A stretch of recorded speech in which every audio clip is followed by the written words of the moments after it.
camper. Dustin Brown's been here before. He was in Fort McMurray when it had to deal with one of the biggest wildfires in Alberta's history 3 years ago. This time, he and his wife are packing in a hurry.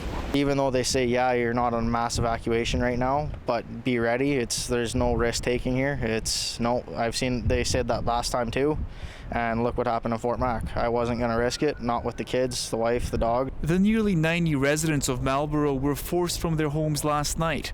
Today they were let back in but remain on notice. Georgina Gaucher is gathering her belongings but staying put. If I'm going to leave, if they tell me to leave, I'll leave and leave everything, because this is only material things.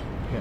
Our life, my children, grandchildren, they're the most important thing in my life. Firefighters are trying to save it all, pushing back the flames as best they can, both near Marlborough and 5 other areas throughout Alberta, including the biggest fire so far, 8 hours north of Edmonton near High Level.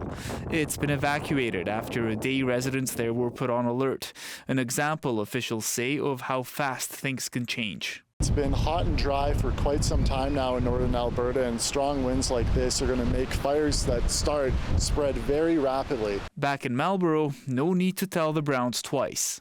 It's still hard to accept the fact that it's happening all over again. It's a little more touchy right now. There's not much we can do, but we just kind of take it as it comes, and as long as we're together, that's all that matters. Natural Resources Canada is telling Albertans there could be a significant number of fires this season, even if they can't predict whether the damage and disruption will be worse than normal. Rafi Bujikani on CBC News, Marlborough, Alberta.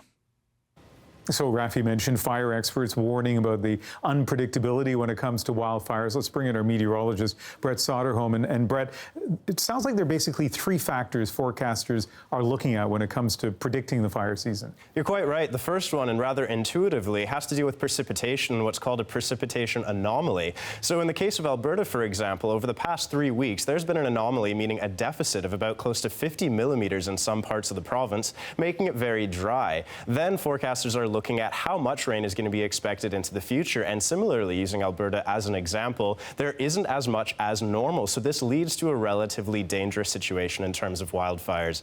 After that, we're going to be looking at how much soil moisture is available, because naturally a drier soil is going to be able to get sparked up by lightning or human causes much easier. And lastly, you've heard us talk about El Nino or La Nina. Well, these extreme weather patterns that take place all over the world are actually able to enhance the severity of some of these wildfires. So when you combine all of these activities going on across the world, that's how forecasters get their final results. All right, Brett, thank you. You're welcome. And stand by. We'll come back to you in just a moment on another big weather-related story. Sounds good.